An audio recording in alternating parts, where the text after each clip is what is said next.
Hey, welcome everybody to our Preakness 2020 Preakness Handicapping special, along with maybe some entertainment here and there between comments and things like that.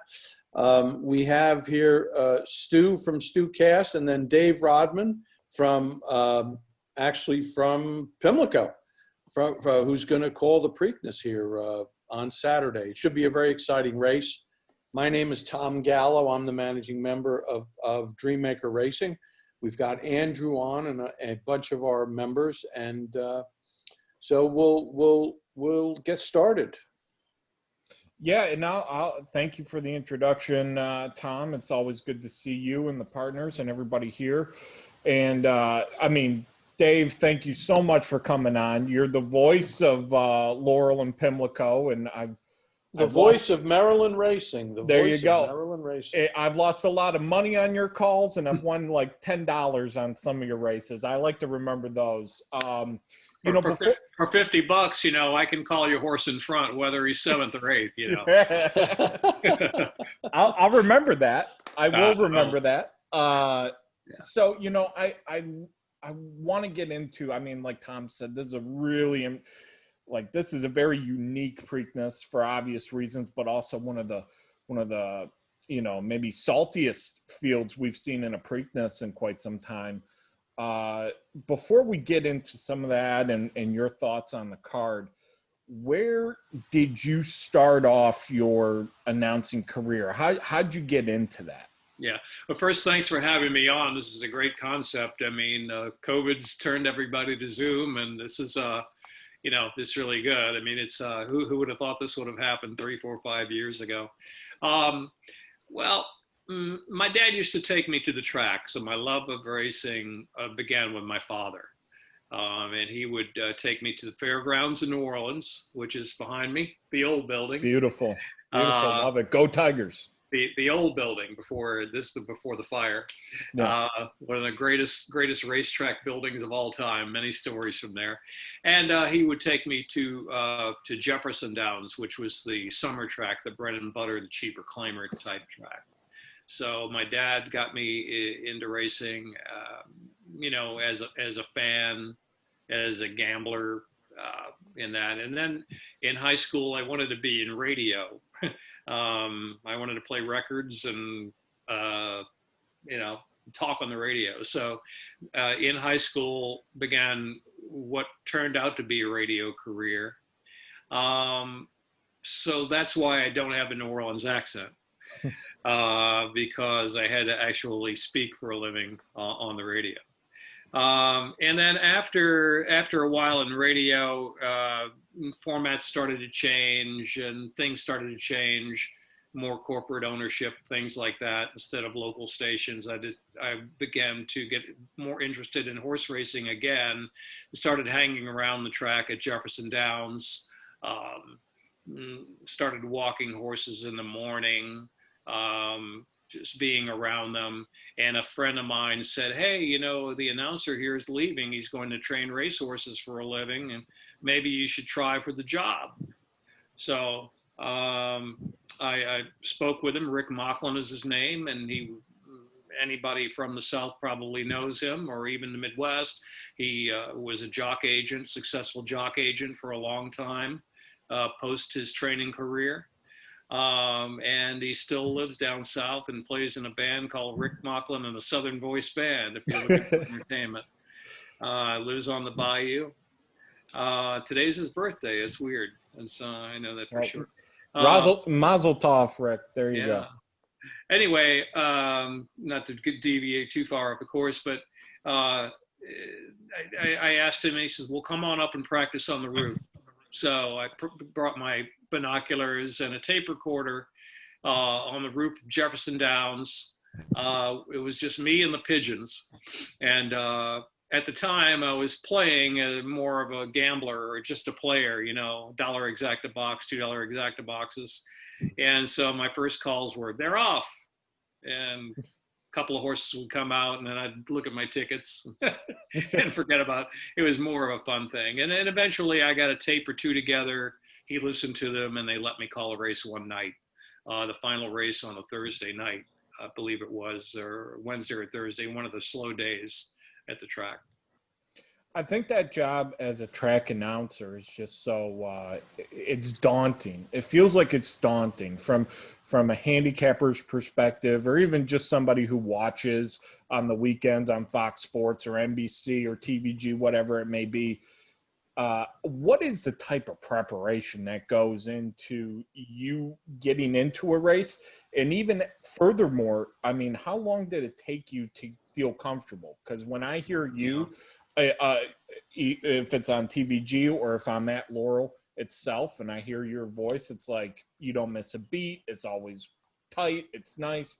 How long did it take you to get comfortable? Well, I'm still getting comfortable. I'm telling you, because really, if you listen to calls from even 15 years ago, they're not the same, I don't think, now as they are now. Sure. Your style changes a little bit. Your tempo changes a little bit. You know, at first, because Rick and Tony Bentley, who was the announcer at the fairgrounds at the time, were the people I listened to and who taught me how to call. Rick and Tony. I had a lot of their,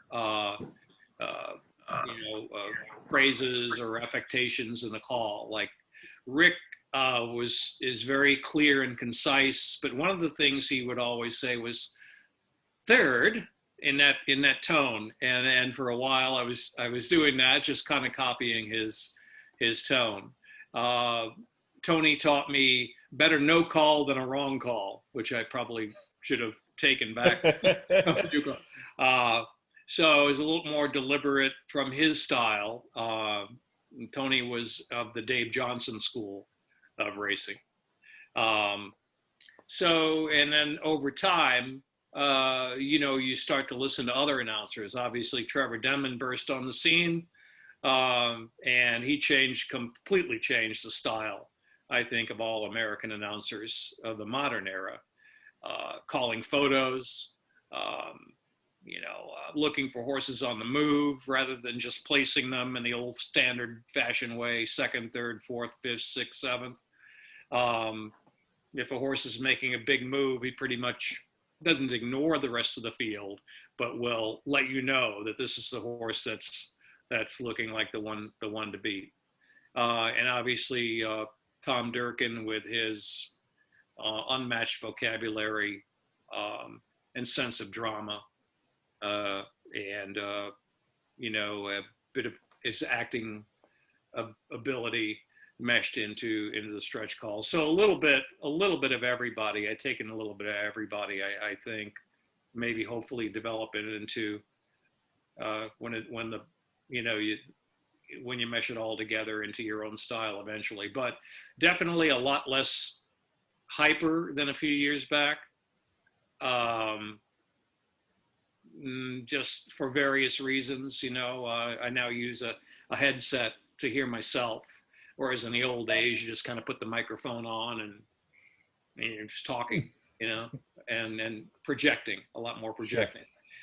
Sure. Yeah. So for a race like the Preakness, where it's big and all the horses for the most part are nationally known, is that preparation a little different, or is it the same for you as a 20K maiden claimer or something of that ilk? Is the preparation the same, or do you act differently for it? It's some the same, and that nowadays very lucky to have video. You could go back and look at video replays. You kind of know a horse's running style more than you did, pre-simulcast days and pre-replay days. The silks, obviously the owner's silks are what you call by. So in this particular Preakness, I just had a text conversation with Larry Colmus actually today, and we were talking about authentic in 1,000 words. And he asked me if I knew which silks Authentic was going to wear, or it was 1,000 words was going to wear, because they're both owned by Spendthrift, wholly or in part. So I told him I was under the impression that that Authentic was going to be in the Spendthrift colors this time, not the E-Horse Racing colors this time. 1,000 words, I don't know. I mean, but we'll sort that out. So you want to make sure that you've got that all down in your mind ahead of time. The silk name association. So yeah, I sometimes go down to the jocks room maybe and actually look at the silks. I've done that in the past. Preparation wise, I mean, you can look at as many replays as you want, but nothing will prepare you for what actually happens when the gates open. As you know, as I know now, after 29 of them, I mean, look at Touch Gold stumbling at the start. Justify, okay, it was so foggy you couldn't see. That was a hell of a Preakness. The American, what could the silks do if you can't see them? The American Pharaoh race was great until about 20 minutes before the race, and here comes the thunderstorm that unleashed itself about 12 minutes to post, and then couldn't actually look at the horses and warm them up for that final 5-10 minutes as they were going to the gate. All I saw was a blanket of rain, and then of course Justify a blanket of fog. Then the Smarty Joe, I'm not Smarty James, but the Fleet Alex Preakness, where Scrappy T takes out a Fleet Alex top of the stretch. Who's going to predict that's going to happen? So, horses could get left at the gate. Somebody could stumble. I mean, here comes a race where a horse gets a jockey is unseated at the rider at the gate as the gates open in the Preakness. So you can prepare, but if it were that easy to predict what were going to happen, I guess we'd all be rich at the windows, right? Yeah, I mean, we certainly would be. And what really even compounds on it is that this year, Black Eyed Susan Day is gone. It's merged onto Saturday, and that's maybe a good place to start as our conversation. This Black Eyed Susan is quite it's different. I mean, I feel like in past years it's been a much stronger field, and this year you have Bonnie South, who has acquitted herself quite well, and I don't know that there's another horse in here that really can even compare in any way to the kind of resume she's put together this year, both on figures and in class. Is this kind of a race, Pimlico, what kind of track is it? Does it lend itself to Bonnie South's running style, you think? Or, how is it going to play out for the others? I mean, she on paper and on class is obviously the horse to beat. It's only a 6-day meet this year. So we've only had 3 days of racing. We have 3 more to come as of this cast. And the first day, Bonnie South would be 1-9, and the way the track played. Second and third days here at Pimlico, very speed favoring inside. So I don't know what to expect. Not that Pimlico plays one way or the other, but I think in any handicapping, I prefer a horse who's going to be close on the leader in tactical position in general. So if it is a little bit disadvantageous, and there is quite a bit of speed in here, is there a horse or two that you've kind of identified as, this one may be close enough to maybe steal it here? Well, the horse I'm kind of interested in really is Miss Marissa from the Ryerson barn. I mean, allegedly won on a golden rail at Saratoga. Mm-hmm. How many times have we heard that before? And then the horse wins again, and the talk of the golden rail has disappeared. I just think she could be a horse who's coming into form right now for Jimmy Ryerson, and she has great early speed, and that's going to be her main tack. The interesting filly to me is Mizzen Bow, who comes off of some good synthetic numbers against Canadian breds. and her Tampa Bay race, though, was against a much lesser field in March. You know, it's hard to say whether she just stole it, whether she's an improving filly, how much pace she's going to handle. But I'm kind of interested in Miss Marissa as a price a little bit. And other than that, other than Bonnie South, I mean, that's kind of really what I see there. The Chad Summers filly in here with a local rider, Sheldon Russell, aboard Truth Hurts. I don't know what her morning line odds are, but I might use her in the bottom of a triple or two here and there. And that, again, she's a synth to dirt horse, and she seems to be somewhat in form. She ran against that tough sprinter Monday Call we're going to see on Preakness Day. And she being by tonalist and a distorted humor mare, I mean, she should love this every bit of this 1 1/8. I don't think she's fast enough to win, but she could come pick up the pieces for sure for a share. You know, I love that you called out the Truth Hurts horse, because this is a horse, like you said, going synth back to dirt. That first off the layoff at Ellis Park was actually kind of impressive, and it doesn't show up in the finish line, being 8 3/4 behind Monday Call. But like you said, that's a horse when you watch a replay back, certainly impressive. And Truth Hurts, you look at third off the layoff. Chad Summers, not really known for going for, putting his horses in a spot like this unless he has a good hand. I love that call, possibly underneath, and something to, if you're feeling lucky, throw it in there. Yeah, again, just like a tertiary horse, the bottom of the try or something. That's what, if you're looking for prices. But the two most intriguing horses to me, beyond the Bonnie South, would be Miss Marissa Mizzenbeau. I have a lot of my friends who like hopeful growth from the Margata barn with that gaudy buyer number in the Monmouth Oaks, where she beat Project Whiskey at 11-1. Yeah. I mean, she's going to be in tactical position as well, obviously coming out of the Kentucky Oaks where she was 37-1, but she's in, Trevor McCarthy never gave up Trevor on her. Well, and Trevor is he's a Maryland man. He's won of his fair share of races, both at Laurel and Pimlico.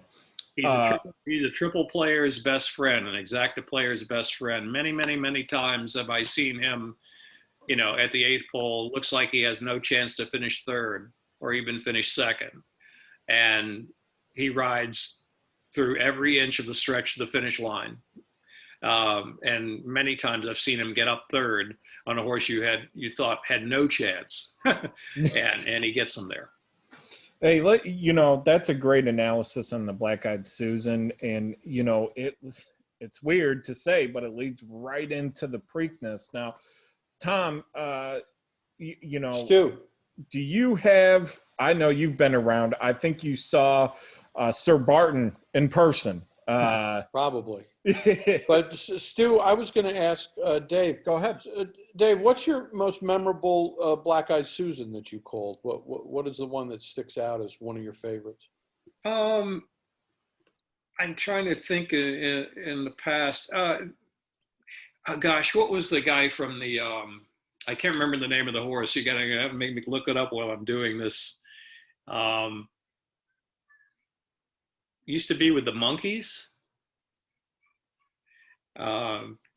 Davy Jones? Davy Jones.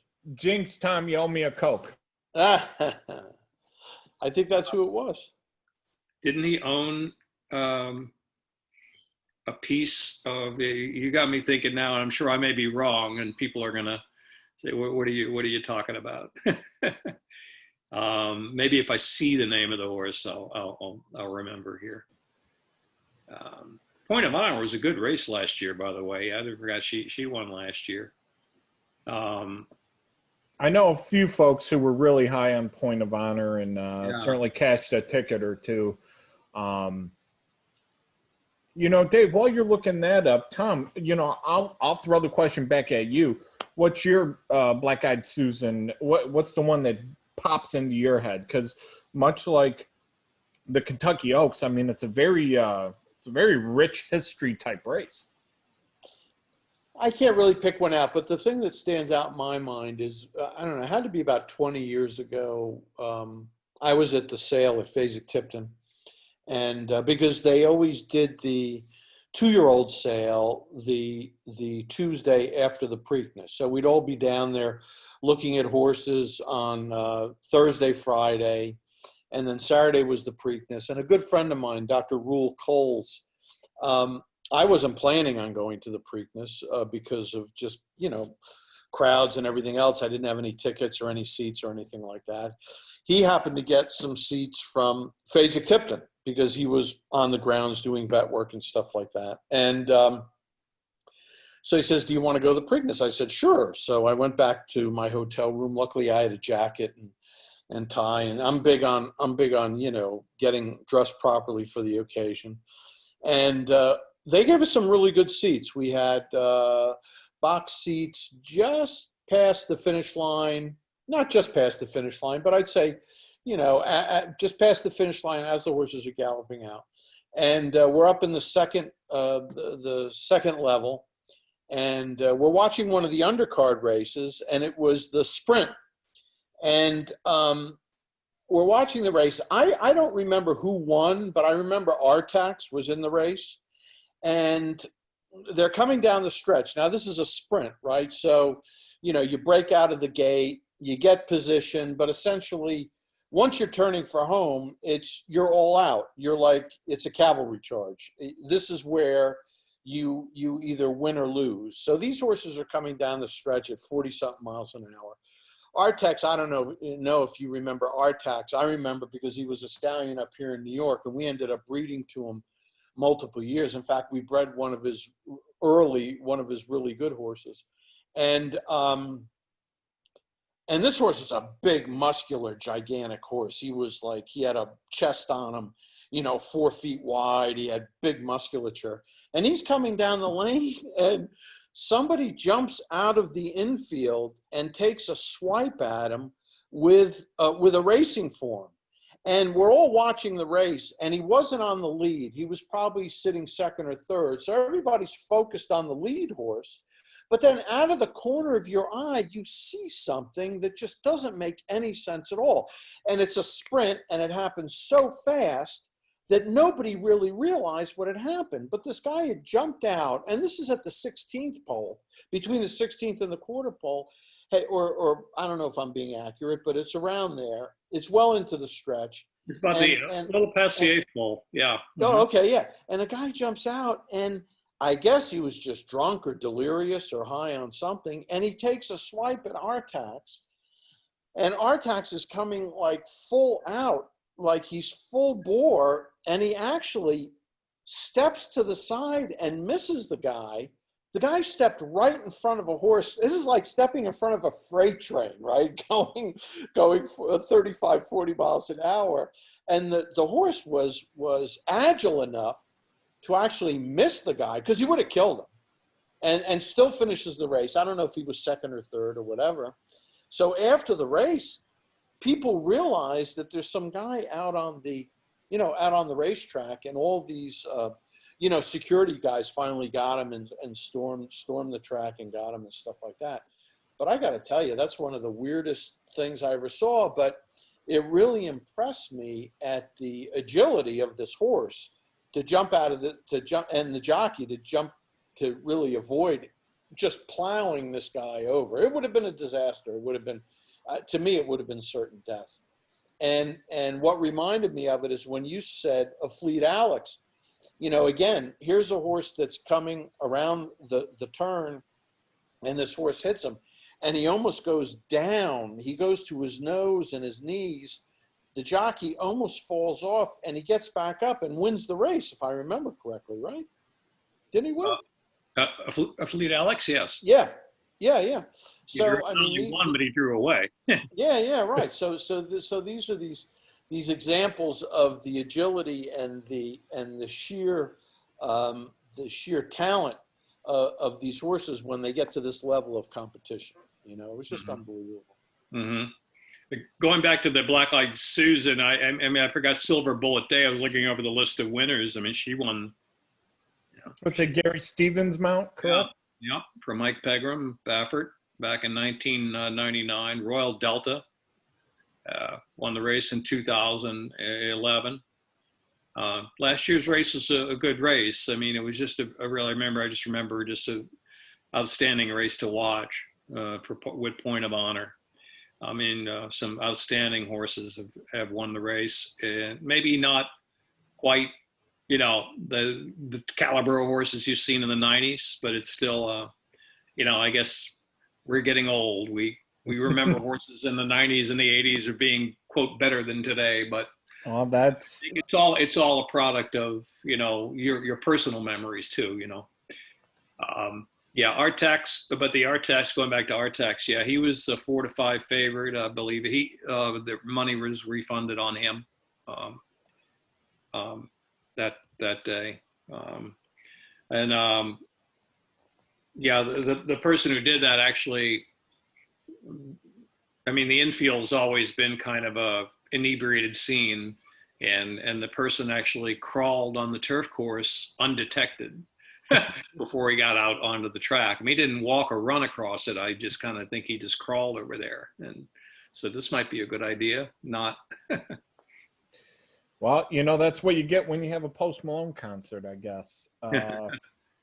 Anyway, let's move it on to the feature at Pimlico on Saturday. And I'll start it off, Dave, you know, with the simple question of,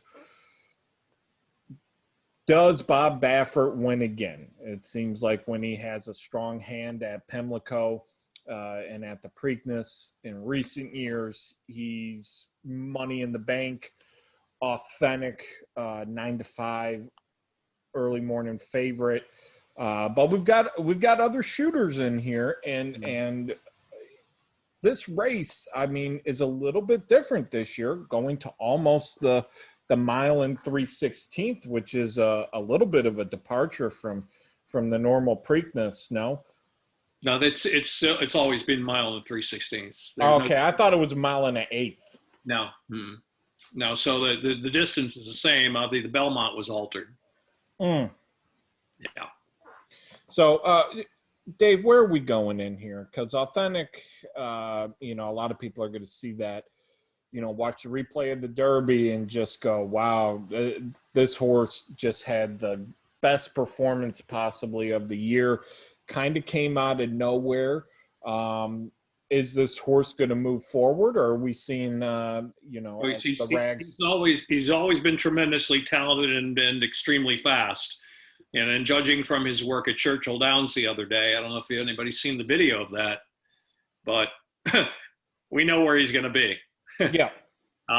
So assuming a clean break, I mean, he could just be the speed of the speed, and the way he worked, you know, I think he'll be awful tough to beat. I mean, breaking from his inside, obviously, his horse didn't make the Derby because of minor setback and Art Collector. And he's, you know, that's the pace matchup I think that a lot of fans are hoping for if you're playing a closer, to see how fast he is and if he can run with him, duel with him, and run him into the ground or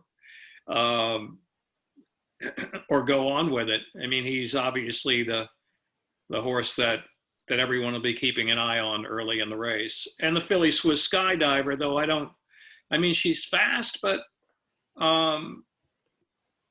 you know, Kenny McPeak wanted, I think, an outside draw, he stated. And he thought her undoing last time out in the Oaks was the rail, the post one.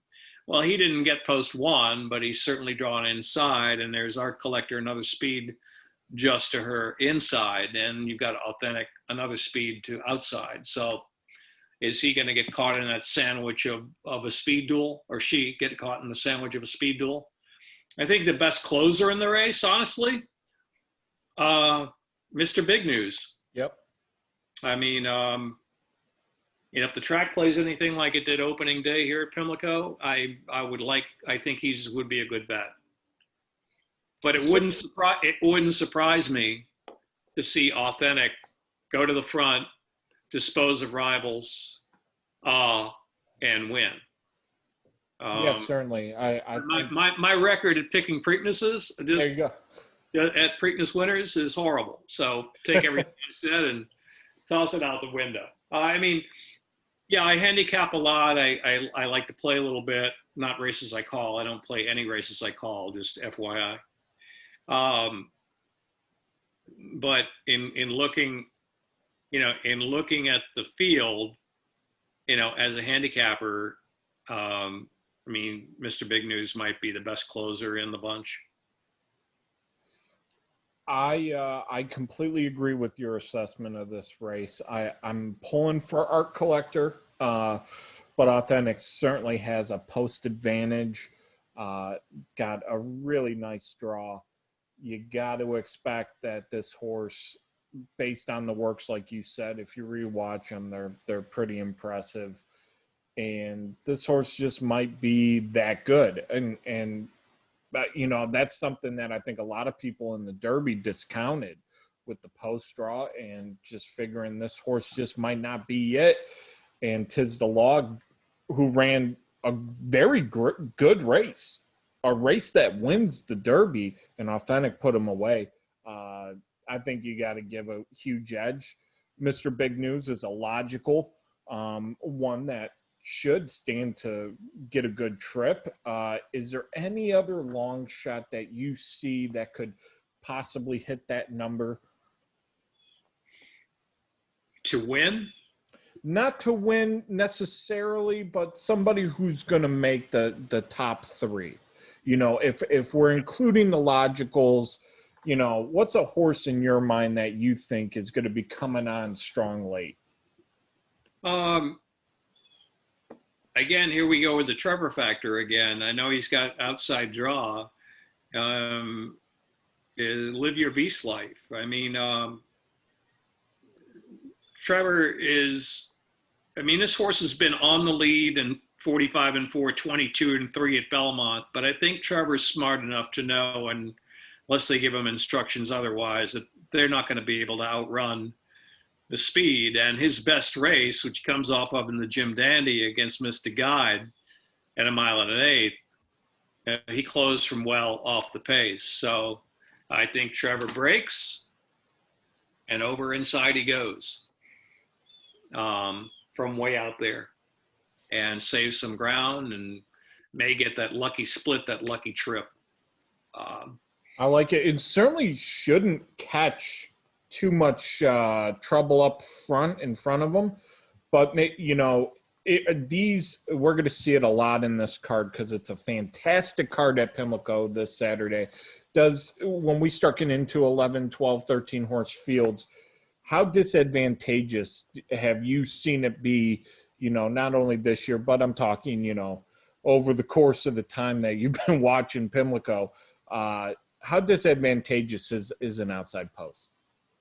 Well, in this particular race, I don't think it's that much of a deal, especially for a horse like that, like Live Your Beast Life, because he probably won't be up front. And even horses with tactical speed will have a long time to get out of the gate and get position in the first turn. So they start an upper stretch. And you have literally a quarter mile before the first turn hits you. Unlike even at Laurel, which is 1 1/8 track, if you have an outside draw on a big field, you could be in trouble by the first turn. 1 1/16 at Laurel, you're breaking from post 8. You better make every right move, 8, 9, or 10, because they're off, and a 1/16 of a mile later, the turn comes up on you. Yeah. So in the 1 3/16 Preakness distance, I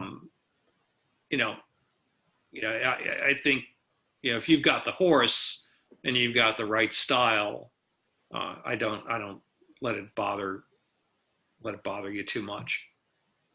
And like I said, there's some great great action on this card. Are there any other spots that really interest you, that piqued your interest when you were looking at this Saturday card? Many. I'm going to start it. I'm going to go back all the way to the first race to see if there's anything that intrigues me here. I think Storm the Hill is an interesting prospect in the second in the Galleret, maybe to beat Juliet Foxtrot. Yep. From the Maker Barn. Juliet Foxtrot's beaten her before, and she was a huge price at Keeneland, but she's rested in its Maker. I think that Bronx Beauty is a great bet against Chalon in the Run Happy Ski Pat Stakes. That's 6 furlongs. Chalon is entered Friday as well on the turf, or is it tomorrow on the turf? I get my days confused. They've changed these races around now. Yeah, I think it's tomorrow. And she's never been on the turf, so I would assume they're going to run her on Saturday in the third race. So I think Bronx Beauty is very interesting. Vigilante's Way from the Shug McGahee barn in the Hilltop is interesting, and I'll give you a oddball wild price horse in there is American Giant from the Trumpet barn. I went back and looked at her race at at Delaware. That was the first race back since January. And she ran absolutely huge that day, swung out, surged is a short comment. I don't know if she's fast enough to win, but she's certainly got a chance to hit the board there. But Vigilante's Way, one going away in a short field at Laurel last time out, they kept her on the end because I think they wanted to get a race under her for this. And the question in there, of course, is Arnaud Delacour with a German-bred filly, Secret Time.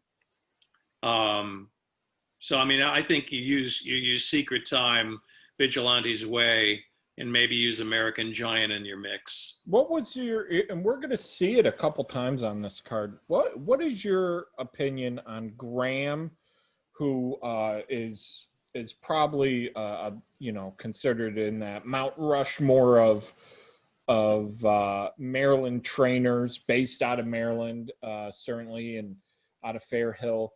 He brings over Shimmering, who was for Sir John Godston, just an amazing trainer. This horse, I mean, it has all the pedigree in the world. It has all the back class, even though it didn't win. I mean, it's got the sexy names, if you will.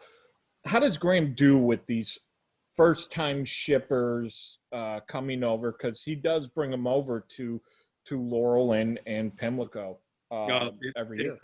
If he's got the horse, he's going to have them fit. If the horse is competitive enough to win in its own ability, I mean, I've seen time and time again just the way he trains, and I noticed this at Saratoga too. In just talking with a couple of handicapping buddies of mine, they, on a softer or boggy kind of turf course, even if the horse doesn't figure, his horses are going to have the bottom underneath them to come churning along. Yeah, she's very interesting. And I mean, the Daily Racing Form First Time North America has him with a positive ROI. That's sure. She's a Lope de Vega filly. Yeah, I would have to use her, but my long shot in there is American Giant. I love it. That's a good horse. I want to stop you for a second, and you're on a roll. How are you handicapping? Is it all, DRF past performances? Is it anything else that you're using? I have my little system called the Dog Figs, like Rod Dog, which is my nickname in Maryland. So I tell everybody it's a proprietary algorithmic formula. I love it. It sounds fancy, but no, it's just make it sound fancy like it really is proprietary and algorithmic.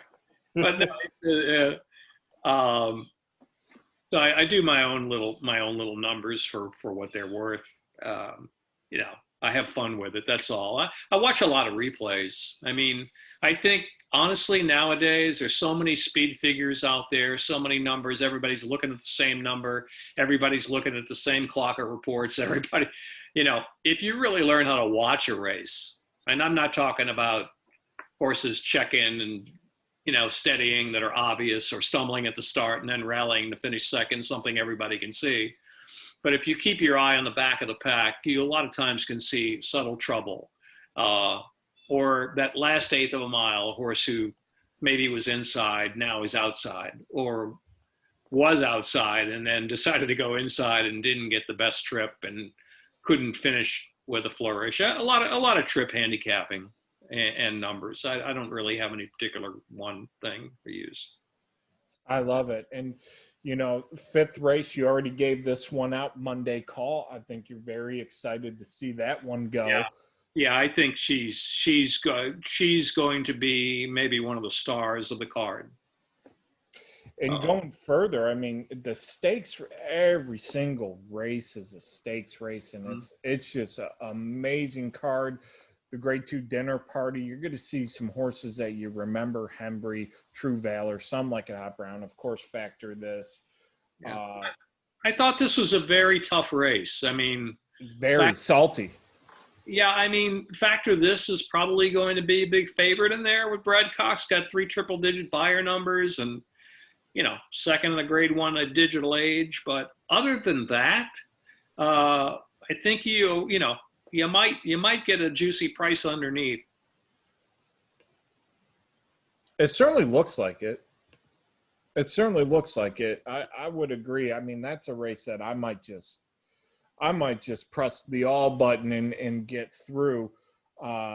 In race 7, the De Francis, which is, you know, it's a storied race. And in here, you've got some horses like Landeskog, Nitrous. We've seen them, you know, kind of be everywhere around the country, you know, from California to Kentucky to Arkansas. They've kind of shot their shot everywhere across, but they come up against a horse that's a Maryland staple, and that's Lockheed. You know, what do you think about this horse? Because this one has always stifled me and can always pick up a good one even at age 7. Yeah. Well, it's a horse I personally root for because his trainer, Damon Dilladovico, is one of the great Maryland good guys. Yeah. He's his whole family is involved in the barn, his sons, his wife. And he not only trains horses, but works for International Sound, the company that does our audio and video. So not only is he there in the morning, but he works in the afternoon. I mean, a real hardworking, you know, guy that puts a lot of time and effort into his horses, has several loyal owners. They don't spend a lot of money on horses. You know, he'll get a horse here and there from someone, you know, send him a horse and this turns out to be a really nice one, you know, maybe more than $536,000. He's just so honest, but this is a real tough spot for him, you know, honestly. I mean, I think the real Maryland long shot in here or play is Eastern Bay. Claudio Gonzalez. This horse ran lights out first off the claim. Then they tried to get him on the turf. They stayed in a short field, and it was pretty much a romp around the track at 3 to 5. They ran him going 7 furlongs, and I'm calling the race, and I'm going, where the heck is he? You know, I must have missed something here because he wasn't on the lead like I thought he would be. He broke a bit slow that day. But his last race, I think that may have been by design. His last race, he showed a different dimension. He's able to relax now and finish and come from off the pace. He's in super good form right now, Eastern Bay. So I love that. Local horse. One morning line, that's one to keep an eye out for, and you might get every bit of that and even more Yeah, I mean, I really think the out of town horses, the Christo Sky, the Landeskog bred Cox, and second time in his barn. I mean, he's going to be ultra tough. Stan the Man is scratching, by the way, I read today, to go on a spot in New York. So he will not run. But it's going to be tough to beat speed horses like Christo Sky and Landeskog. And Lakai, I like Lakai or Lucky. He's supposed to be, that's another, it is Lakai, by the way. How's he going to figure into the pace picture? I mean, yeah, he's come from off the pace and rated before, but, he's 7 now and he's still giving an honest effort. But there's some tremendous speed inside and outside of him. That's why I kind of like Eastern Bay, maybe if he can relax once again, to come rocking at him. And what's great about this card too is there's a lot of really nice Maryland horses getting their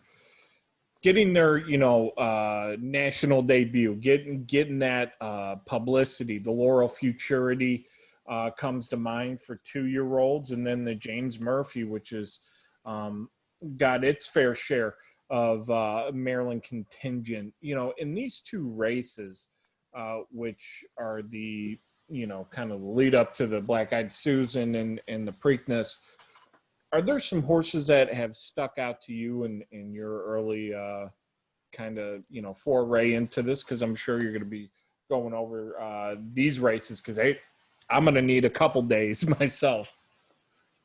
Coming in Laurel Futurity, you're talking about as standouts? Yeah, and the James Murphy. Oh, yeah. And Laurel Futurity, I think Catman, the Mike Maker horses, that you got to use. Everybody's going to use her.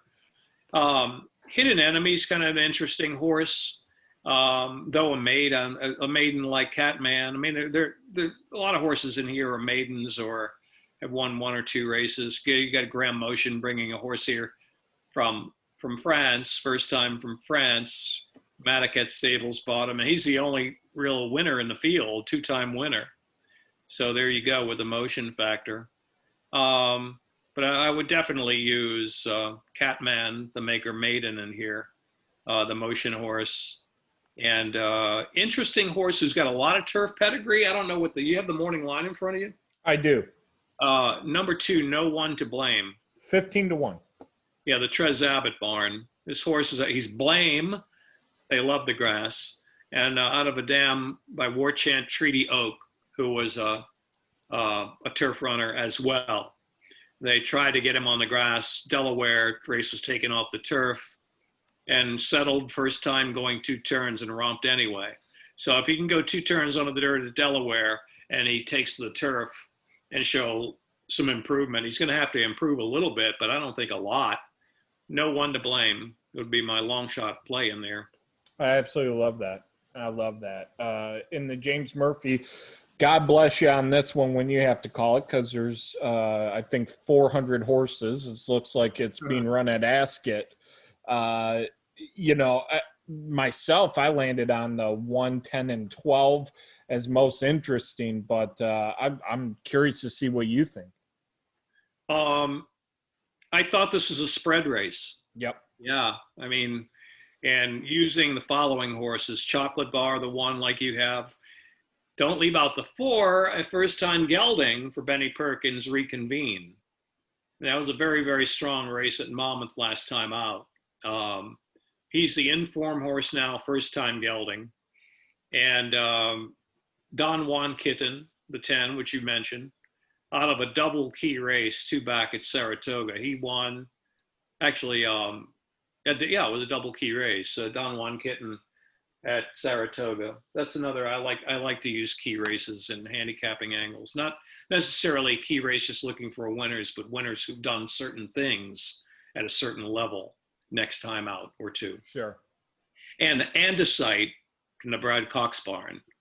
Another kind of seemingly improving and steady horse. Last year, he was a decent 2-year-old.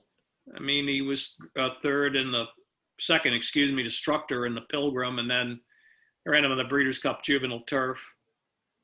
Laid him up, and he seems to be rounding, into maybe coming right into his best race. His numbers speed figure wise are at least equal to his best last year as a 2-year-old. Comes off a win at Ellis in a non-winners of 2. And he's just got to take one more step forward in here. It's a spread race. I wouldn't knock anybody with any kind of opinion in here. Yeah, it's take all of them and move on, I guess. You know, I can't. Monday morning quarterback is trying for the first time. He's by a young Maryland stallion that's getting a lot of attention, Imagining, and they've been, you know, that's turf right there. But I mean, I kept digging and digging, trying to find reason that he's going to love the turf, and pedigree wise, other than Imagining, and I couldn't find it. But I wouldn't knock anyone who liked them, you know. Makes a lot of sense. Certainly, if that translates to the green stuff, Monday morning quarterback could be very interesting at a decent price. I've always thought of him as a better kind of 7/8 to a mile type horse, but he took the field a long way in the Tessio on kind of softish fractions behind Happy Saver, and he dug in, and maybe there's something that, you know, the turf foot or whatever that the barn likes about him. He's an intriguing prospect, but we know where he's going to be. He's going to try to go early, but there's other speed in the race. So that's a big question mark about his ability to stay and like the grass. You know, I want to, as we wind it down here, and I can't thank you enough for your time, Dave, but I'd love to have some quick questions, some questions we got in from some of the folks viewing, and folks who send in questions that we'll be viewing later. And these are for you, Tom, and you, Dave. Some quick hits. You guys ready? I'm ready. I'll try my best. All right. I can take the 5th, right? Yes, you can. Okay. Okay. Your favorite Preakness winner? Preakness winner. Well, that's a different twist on Preakness race. So, favorite Preakness winner. I would say a Fleet Alex. Beautiful. Going back to the well on that one. Yeah. Tom, what do you got? Rachel Alexandra. Yeah, I think she won a race or two. That's a good call. Okay, this is a little bit, I got to rephrase it here. Which recent Triple Crown winner who won the Preakness do you like more? So I guess Justify or American Pharaoh here. Who's going first? I'll leave it up to whoever speaks first. So it's on you, Dave. Which did you like more, Justified's Preakness or Pharaoh's? I thought Pharaoh for only one reason, and that was the tact to just go like deputed testimony in the slop and just get out there and go. Yeah, I mean, and I could actually see more of the race. So sure. Maybe that has something to do with it. I know it rained, but yeah, I mean, Justify, I'm still having, still have nightmare dreams about not being able to call a race after that, not being able to see. I was at the finish line and I said, well, I mean, I have about $1,000 riding on this. So I guess I'll just listen and wait and just see who comes through. And then when they did emerge from the fog, okay, he's there for sure. But he's nip and tuck with good magic. Yeah, but then like immediately you realize that, hey, there's a bunch of horses behind them. Yeah. You know, who is that? You're afraid somebody's going to surge and get through, and I'm going to miss it. Yeah. It wasn't just those two nip and tuck 10 lengths in front of the others. There were others that emerged from the fog too. And I just, you know, your brain has to calculate all of that after a very long day and a stressful call. I don't know. Of the two, Pharaoh maybe, yeah, but that's a tough one. Tom, where you going, Pharaoh or Justify? American Pharaoh. I think American Pharaoh. I think he was just a super legitimate Triple Crown winner. And turning into one heck of a sire. Yeah. Yes. We'll see what happens. Yes. And I'll end it with this, since both you gentlemen, I think, have visited Pimlico. I think that's fair to say. What is the one thing for folks down the road when we get past this nasty bit of time and in human history, and we get on the right side of things? When people come back to the Preakness and they visit Pimlico, what is the one thing you would tell them to go do? I'm going to start with Tom. Throwing you a curveball here, Dave. Tom, what's the one thing to do? I have 2 or 3 things in mind, but well, you got to go have crab cakes. You got to go have crab cakes. You got to have crab cakes. You got a spot. You got to go. No, yeah, I'm sorry, not crab. You have to go and have crabs. You have to go to a place and go crabs. Let's see. I've got a couple of spots. Jimmy's Seafood. I'm throwing that out there. Gibby's, but there was a place we went to. What the heck was the name of it? It was.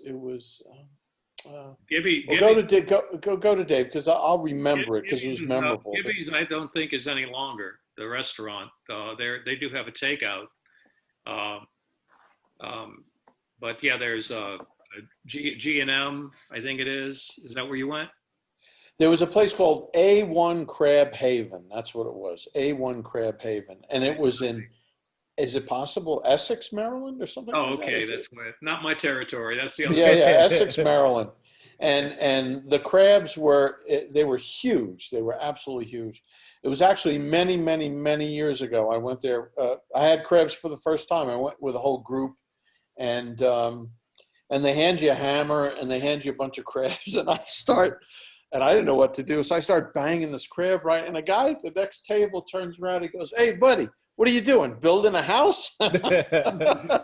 So finally somebody, showed me how to do it. And I've been eating crabs ever since. But yeah, back in the day, back in the 90s, when Bob Fortas from the New Orleans Times-Picayune, may he rest in peace, and Gary West was working at the Dallas papers at the time. This is the Captain Bodgett era around there. I can't even name the place anymore, and I forget. It was somewhere in Baltimore, but not downtown Baltimore. And we had the best time because, I don't remember much about it except that it was crab everything. It was like a little hole in the wall, and they were just amazed. We have crab soup, crab fries, crab dip, crab. It's like the Bubba Gump shrimp, shrimp that, except everything was crab. And it was just, it reminded me of my hometown in New Orleans, like a divey place that was a real find. Gosh, I can't remember the name of it, but yeah, again, yeah, there's a lot of Riley's Oyster Houses now where the Old Gibby's used to be. So that they're good. I mean, there's a lot of places to go, a lot of local places on Reisterstown Road that you can up and down there you can find. Dave, what are some of the 2 or 3 things that you had in mind with the same question? When you come to Pimlico or come to Baltimore? When you come to Pimlico. Okay. Well, first you got to say hello to the pizza lady. First, if she's back, hopefully she'll be back when we get crowds again. First floor at the old Hilltop Eatery. Sure. Yeah, sure. One of the true great characters of Laurel and Pimlico. But, and on Preakness Day, it gets gets wild. Yeah, she doesn't know my name. She just calls me announcer after all these years. And he has a nickname for everyone. So yeah, I would take the Sunrise at Old Hilltop tour in the morning, for sure. because, you know, it may not be, you know, it may be something that a lot of people don't do, to go to the racetrack in the morning, watch the horses train, but they take you back to the stakes barn and you never know who you're going to see. You might see the Derby winner grazing. You might see the Derby trainer. You might, you know, you never know what you're going to see. And all of the horses are all together in that area. And chances are you're going to get an experience you won't forget. They'll take you around, you know, it's a complete, like a backstretch tour, like a lot that Naira does in the morning during Saratoga, or did in the morning during Saratoga. But this is really special because all of the horses that are in for the stakes are in one little area. It's not like, oh, when you're Saratoga, that's Christophe Clement's barn, and you know, there's Chad, but whatever. Everybody's all over the place. It seems like everything is concentrated here, and the media likes that too on a normal year. So that would be one thing. I would go to the, there's a little museum up in this clubhouse on the second floor. It's really cool. It's really cool. It has a lot of memorabilia and stuff from the early 1900s, and yeah, it's closed off now. I wanted to go through it myself just the other day, but the jocks room is actually up there now. They have the jockeys. Really? Yes, that Wow. they've turned the dining room for socially distanced reason now. The jocks and the valets are all in that dining room area, socially distanced, one jock, one valet per table, and the museum is closed off.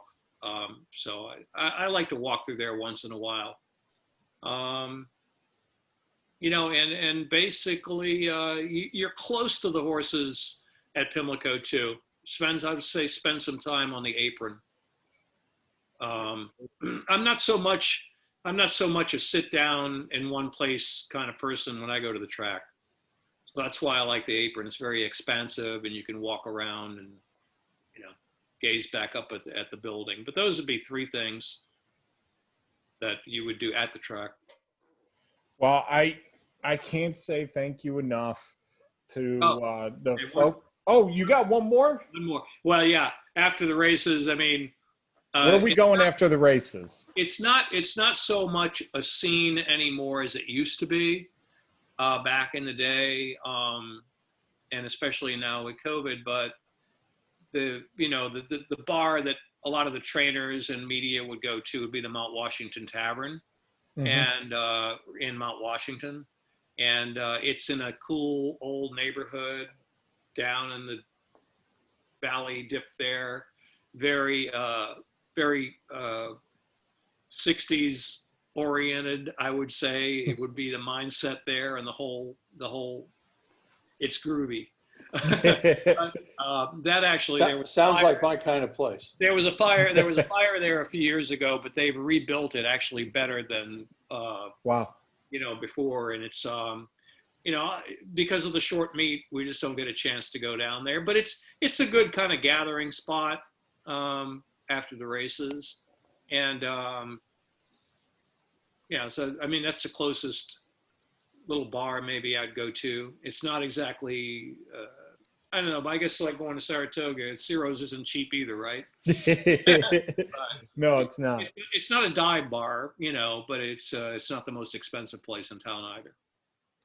Well, you know, I can't thank you enough. I wanted to thank Tom again for hosting this, and for you coming on. Maryland Racing, you are the voice of it. And people, if you haven't gone to Laurel, if you haven't made a trip to Pimlico, please do. It's fantastic. And, you know, you're the voice of a lot of really cool races that I think people are going to get to see this weekend and see what Maryland Racing's all about. So I can't thank you enough. And since I go up to Laurel enough, hopefully one of these days I can buy you a beer after the day and pay you back. And come up and say hello anytime if you're in town. Absolutely, my friend. Tom, I'll let you have the floor for any parting words.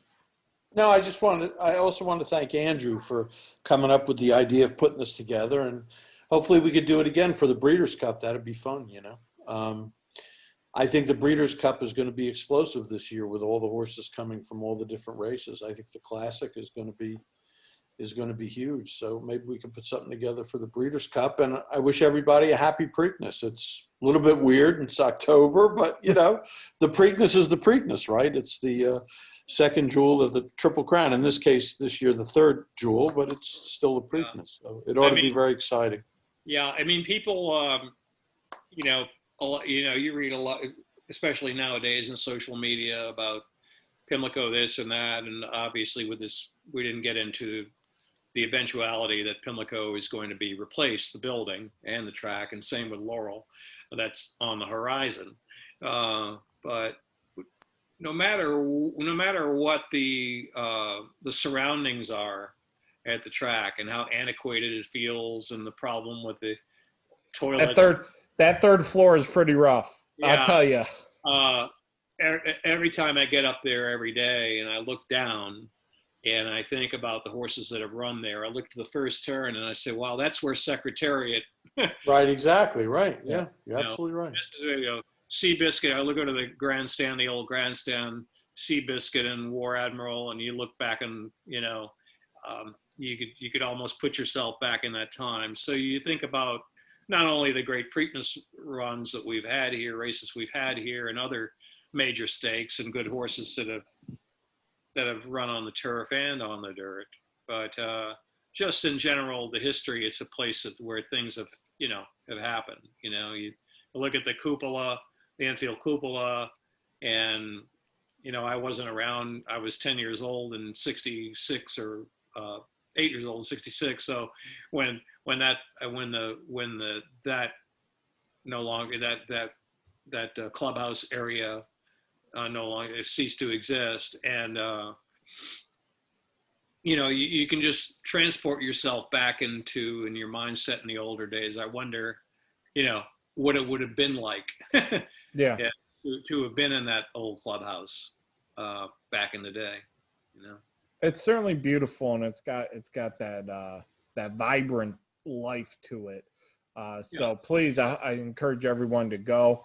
But that will do it for us. So for the great Dave Rodman, best of luck to you this weekend on a great call. For Tom Gallo, for Dreammaker Racing, I am Stu of the Stucast saying thank you, and we will catch you Breeders' Cup week.